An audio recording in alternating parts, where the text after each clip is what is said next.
आपने कभी ना कभी डेफिनेटली भूतों की कहानी किस्से तो सुने होंगे।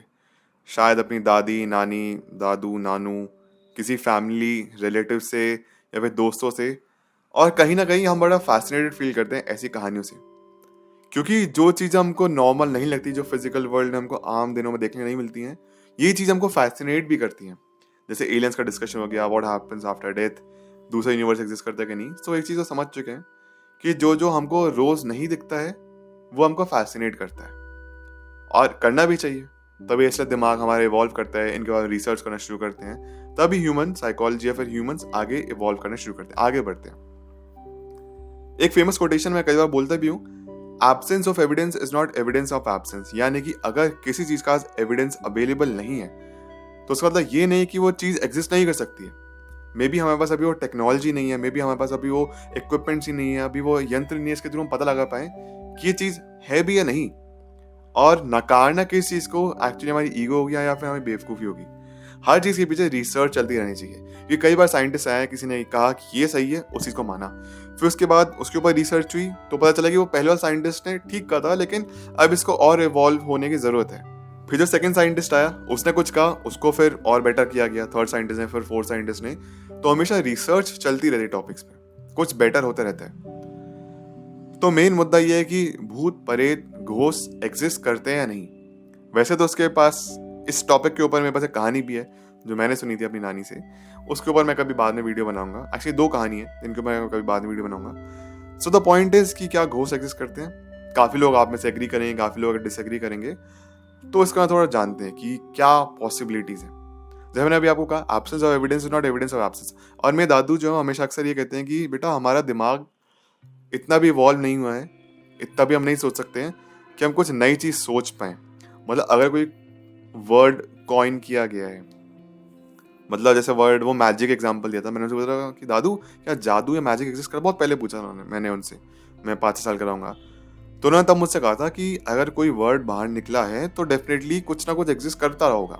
चाहे चाहे फिर वो हाथ की सफाई हो गई, उसको मैजिक बोल दिया। जो नेचुरल ना लगे वो मैजिक हो गया।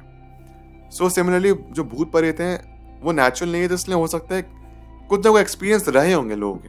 अब हमारे एंशिएंट फोकलोर्स हो गए या फिर कहानियाँ हो गई, हमेशा इनका कभी ना कभी कुछ ना कुछ ताल्लुक रहा है। जैसा कि आप लोगों को भूल भुलैया फिल्म याद है पार्ट 1, तो उसमें होता है कि अगर किसी को डिसोसिएटिव आइडेंटिटी डिसऑर्डर जैसी बीमारी हो गई थी पुराने टाइम पे, तो लोगों को ऐसा लगता था कि किसी को भूत चढ़ गया है, और वो हमारे ह्यूमन ब्रेन ही है जो कि किसी और की पर्सनालिटी लेके वैसे बिहेव कर रहा है। तो लोगों को लगता है शायद भूत आ गया उसमें, एक्चुअली नहीं आया।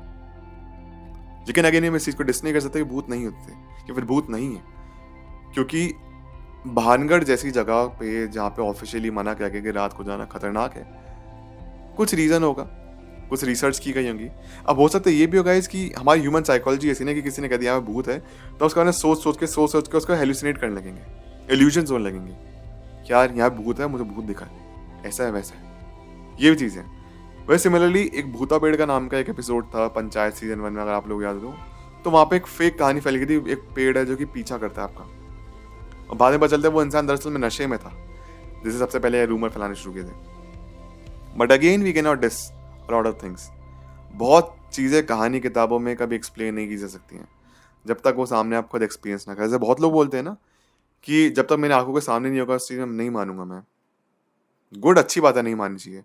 बिकॉज मैं कहता हूँ कि अगर मेरे सामने कभी कुछ ऐसा भूत प्रेत का इनकाउंटर हुआ, जो कि मैं चाहता हूँ कभी ना हो, टच वुड, मेरी लाइफ जीना काफ़ी डिफिकल्ट हो जाएगा। Because I will be on your constant thinking mode that these things do exist in our nature. ये चीज़ हमारे साथ रहते हैं और हमेशा है, हमेशा हमको देख रहे हैं।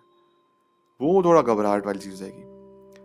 अब यहाँ पे ना कुछ अच्छी चीज़ें भी हो सकती है, कुछ बुरी चीज़ें भी हो सकती हैं। स्पिरिट्स की अगर बात करें तो हम जैसे ये कहते हैं ना कि हमारे कोई फैमिली मेंबर गुजर जाता है, तो कहते हैं कि वो अभी हमारे साथ है, हमको देख रहे हैं, इन अ गुड पॉजिटिव वे में हमने उसको लिया, पॉजिटिव एनर्जी में। फिर हमने ये भी कहते हैं वो गुजर गए, अननोन डेथ हुई उनकी, और अब उनकी बुरी नज़र हम पे, तो वो बुरा, एक पर्सपेक्टिव चेंज हो जाता है। सोचिए जो आपके लिए बुरा है वो किसी के लिए अच्छा। फॉर एग्जाम्पल अगर कोई लड़का है, उसके दादाजी की डेथ हो गई, तो ऑफकोर्स जो दादाजी हैं वो उसके लिए अच्छे होंगे। आज भले वो स्पिरिट वर्ल्ड में, तो उस पर अच्छी नज़र डाल के रखें। वहीं पे जो दादाजी के दुश्मन है, फिर बच्चे के दुश्मन है, हो सकता है वो दादाजी उसके लिए भूत बन के डराएं। पर्सपेक्टिव चेंज हो गया। बट क्वाइट पॉसिबल कि आफ्टर डेथ के बाद, जैसे मैंने पिछली वीडियो में 1-2 बार कवर भी किया था, कि एक जर्नी तो हमेशा नोटिस की गई है, जब भी डेथ होती है इंसान की तो स्पिरिट निकल जाती है, आत्मा निकल जाती है और एक वाइट लाइट की तरफ हम जाते हैं। मैं इस वीडियो में डिस्कस भी किया था, मेरी पहली या दूसरी वीडियो आप लोग जरूर चेकआउट करना। उसमें औरत ने बताया था कि पहुंचते पहुंचते एक ऐसी जगह पहुंचती है, गार्डन में पहुंचती है जो कि बहुत ज़्यादा ब्यूटीफुल है, और कुछ लोग वहीं पे रहना प्रेफर करते हैं, कुछ लोग आगे अपनी नेक्स्ट जर्नी पे जाना प्रेफर करते हैं। तो उस गार्डन में रह गए, वो एज अ स्पिरिट जर्नी वहाँ पे एंजॉय कर रहे हैं, भूत की जर्नी या फिर आत्मा की जर्नी। कुछ लोग आप आगे अपनी जर्नी पे पहुंचना चाहते हैं, एक नए शरीर में जन्म लेना चाहते हैं, या फिर कुड भी पॉसिबल गाइस, कुड भी पॉसिबल। अगर मल्टीवर्स है, अगर दूसरी यूनिवर्स एग्जिस्ट करता है, पैरेलल यूनिवर्स है, तो मे बी हम इस शरीर को छोड़ के we leave this entire body, and when our spirit comes out of the body, it goes to another realm which is actually another universe, और उस यूनिवर्स में हम आत्मा बन के ही जी रहे हैं। जो पैरेलल यूनिवर्स है, हो सकता है कि हम उसमें आत्मा बन के ही जीते हैं। और कुछ लोग ऐसे भी होते हैं जो अनफॉर्चुनेट जिनकी डेथ होती है, जो कच्ची उम्र में से डेथ हो गई, 40s 50s 30s में डेथ हो गई, जो अपनी नेचुरल डेथ में नहीं गए। कभी कभी ऐसा होता है कि उनके लिए कुछ दिल की बातें होती है, इमोशनल अटैचमेंट रह जाता है जो कि वो पूरी नहीं हो पाती, जिसकी वजह कहते हैं आत्मा भटक रही है, मोक्ष नहीं मिल पाता उनको, दे आर नॉट सेटिस्फाइड। कि जब आपकी डेथ हुई है नेचुरली, आप सेटिस्फाइड नहीं, वो कुछ चीज रहनी बाकी थी, इसलिए वो इस यूनिवर्स में रह जाते हैं कि जब तक मेरे वो काम पूरा नहीं होगा, मैं यहाँ से आगे बढ़ नहीं पाऊंगा, वो बढ़ नहीं पाऊंगी। तो उनके ऊपर तरस आता है अक्सर लोगों को, आना भी चाहिए, वो बेचारे फंसे हुए हैं। सोचिए, आपको डेथ के बाद भी एक सेटिस्फैक्शन नहीं मिला है। तो फिजिकल वर्ल्ड से दूसरे रेल में ट्रैवल करना, हमारा अर्थ रेल में बेसिक दूसरा रेल हो गया, जहाँ पैराडाइज हो गया, फिर आफ्टर लाइफ हो गया, उस रेल के बीच में जो स्पिरिट की जर्नी है, अगर वो भटक जाता है, वो स्पिरिट अर्थ से निकल के दूसरे रेल में जा रहे हैं, दूसरे यूनिवर्स में जा रहे हैं, जहाँ पे लोग मरने के बाद जाते हैं, उस जर्नी पे अगर जा ही नहीं पाया, पाथ से भटक गया, तो वो स्पिरिट भटकती रह जाती है, बीच में कहीं पे रह जाती है। और इसलिए अक्सर वो लोगों को दिखते भी हैं, अपने दुख की भावनाएं प्रकट भी करते हैं। कई बार ऐसा होता है ना कि बहुत कहानी में सुना होगा आपने कि उस घर में जाओगे तो वहाँ पे किसी रोने की आवाज़ आती है, मे बी दैट जो स्पिरिट है वो भी दुखी है, वो दुख में है, वो आगे अपनी जर्नी कवर नहीं कर पाए, वो फंसे हुए हैं वहाँ पे। कोई चाहता है कि उनकी मदद करे, वो चाहते हैं कि उनकी कोई मदद करे यहाँ से निकलने में, क्योंकि जब जब दरवाज़ा खुलता है वो तभी खुलता है, किसी की डेथ होती है, किसी की डेथ हुई, वो दरवाज़ा खुला, वो वाइट लाइट आई, आपने उसको फॉलो किया, बट आप उस फॉर सम रीज़न उस वाइट लाइट तक नहीं पहुंच पाए, तो आप भटकते रह गए। अब डिस्कस करते हैं कि are we living in a simulation. इसके ऊपर मैंने मैट्रिक्स के ऊपर डिस्कशन भी किया था कि क्वाइट पॉसिबल कि हम लोग ना एक एक्चुअली मैट्रिक्स में जी रहे हैं, कोडिंग में जी रहे हैं, एक गेम में, एक सिमुलेशन में, कोई हमें कंट्रोल करा है बाहर से बैठ के, और हम उसके इशारों पे चल रहे हैं। अब जैसे गेम्स में, वीडियो गेम्स में कोडिंग में ग्लिचेस आते हैं ना, वैसे ही कभी कभी इस यूनिवर्स में भी ग्लिचेस आते रहते हैं, जिसकी वजह में भी हमको कोई इंसान मरा है, उसकी आत्मा को कहीं पे ट्रैवल करना था, जो कि आम आदमी को नहीं दिखेगा, बट वो कुछ कोडिंग में कुछ एरर आ गया, सिमुलेशन में कुछ एरर आ गया, जिसकी वजह से सडनली किसी को दिख गया और वो घबरा गया कि मैं तो भूत देखा है।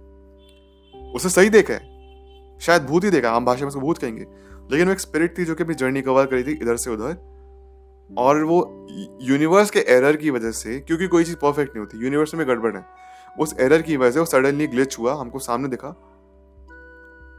और वो परसीव कर लिया कि सामने भूत था। और वो गलती आपकी नहीं है ना, वो भूत की गलती है, वो यूनिवर्स की एक गड़बड़ हो गई है, उसके कोडिंग में गड़बड़ है, यूनिवर्स के कोडिंग में गड़बड़ हो गई है। जो भी वो बैठे ऊपर, उन्होंने नोटिस किया, उन्होंने ग्लिच नोटिस किया, उनसे कुछ गड़बड़ हो गई, जिसकी वजह से हमको ऐसा दिखा। और ये ग्लिचेस बहुत कॉमन है, बहुत बार दिखते भी, या फिर डेफिनेटली एक ना एक ग्लिच तो आप लोगों ने देखा ही होगा, जिसको कहते हैं हम डेजा वू। डेजा वू वैसा हमारा एक थॉट प्रोसेस होता है, या फिर ऐसा प्रेमोनिशन होता है हमको कि यार ये तो मेरे साथ हो चुका है। कोई आगे कोई चीज बात कर रहा है, आपको लगता है यार हमने इसके बारे में पहले बात की हुई है क्या। हमेशा डेजा वू कभी ना कभी इंसान को होता है, जब आपको लगता है कि चीज तो मेरे साथ पहले भी हो चुका है, वो भले कभी ना हुई हो, आपको लगे मैंने शायद सपने में देखा हो, या फिर अभी सामने वाला इंसान क्या बोलने वाला आपने तुरंत बता दिया। ये पता कब होता है? Again glitch in the universe, जब आप फॉर सम टाइम बीइंग आप दूसरे यूनिवर्स से कनेक्ट हो गए थे। उस यूनिवर्स, हो सकता है वो यूनिवर्स आपसे थोड़ा आगे चल रहा है, आपने उस यूनिवर्स की कुछ, या फिर आपके ब्रेन ने उसे कुछ कैप्चर कर लिया, आपको पता चल गया अच्छा ये हुआ है उधर, और ये सामने वाले मुझसे वही कर रहे हैं। ये डेजा वू होता है। अब ऑफ कोर्स अगर इसके साइंटिफिक रीजंस हमेशा कुछ ना कुछ निकल जाएंगे, बट मेरा कहने का मतलब ये है कि हर चीज का साइंटिफिक रीजन भी है, तो उसके पीछे ये भी तो है कि ये क्यों हो रहा है। मतलब हमारे पास लंग्स है ताकि हम सांस ले सकें, मुंह है ताकि हम बोल सकें, खा सकें, सांस ले सकें, अपने बातचीत कर सकें। दिल है ताकि हमारा हार्ट जो है ब्लड को पंप कर सके। ब्रेन है हमारी बॉडी चल सके। आंखें ताकि हम देख सकें। हर चीज के पीछे कोई ना कोई कारण होता है। तो डेजा वू क्यों हो रहा है? डेजा वू कुछ रियल लाइफ में कुछ पर्पस नहीं है। क्यों हो रहा है डेजा वू? या फिर क्यों दिखते हैं लोगों को भूत? हर चीज के पीछे कोई ना कोई पर्पस होता है and this could be a glitch in the matrix. हमको भूत दिखा, कुछ ग्लिच हुआ था, कुछ गड़बड़ हो गई थी कुछ सेकंड के लिए, वो रिजॉल्व हो गया। डेजा वू हुआ, कुछ गड़बड़ हो गई थी कुछ सेकंड के लिए, हमने दूसरी यूनिवर्स से कनेक्ट हो गए, हमने मे बी अपना फ्यूचर से कनेक्ट हो गए, हमने वो देख लिया और हमको समझ आ गया ये हमारे साथ हुआ है और अभी मुझे फील हो रहा है। This could be another thing, glitch in the matrix. अब अगर मेरा पर्सपेक्टिव क्या है कि भूत एग्जिस्ट करते हैं नहीं करते, मैं इसमें 60 to 70% ऐसा कहूँगा कि होते हैं। बाकी फिर भी एक साइड लाइन रख सकते हैं कि इस पर्सपेक्टिव से कि वो स्पिरिट्स हैं जो कि अपनी जर्नी से दूसरी जर्नी में जा रही थी और वो यहाँ पे आके फंस के रह गई। कोई डराने वाला फिर होने वाला वो कह नहीं सकता, लेकिन 60 to 70% भूत हैं, स्पिरिट्स हैं, ठीक है, जो कि हमको दिखेंगे भी या फिर इस रेल में हमारे साथ अक्सर जी भी रहे हैं। बाकी 30% स्पिरिट्स हैं, अगेन स्पिरिट्स हैं, लेकिन अपनी जर्नी में दूसरी जर्नी पे जा चुके, अपनी जर्नी से, इस यूनिवर्स की जर्नी से दूसरी जर्नी में जा चुके हैं। इन सिंपल वर्ड्स नहीं है, बट फिर भी नकारना गलत रहेगा। कुछ ना कुछ तो है इस यूनिवर्स में, कुछ ना कुछ तो है जो कि समझ नहीं आ रहा है। और इन्हीं चीज़ों के थॉट्स आ जाए दिमाग में अक्सर रात को कि क्यों हो रहा है मेरे साथ ऐसा, क्यों हो रहा है, क्यों होता किसी का ऐसा, क्या पर्पस है लाइफ का, क्यों दिखते लोग, अगर कोई जा चुका तो उसको क्यों दिख रहा है, वो क्यों हेलुसिनेशंस होते हैं, क्यों डेजा वू होता है, क्यों हो रहा है ग्लिच इन द मैट्रिक्स। अगर आपके पास खुद की कोई स्टोरी हो, आप कुछ शेयर करना चाहते हैं कि आप इन चीज़ों में मानते हैं नहीं, भूत प्रेत में आप मानते हैं नहीं, प्लीज़ मुझे कमेंट्स में आकर ज़रूर शेयर करिए। मेरा नाम है विनीत भारद्वाज, मिलता हूँ अगली कहानी में एक अगले टॉपिक पे। Thank you so much, take care, bye.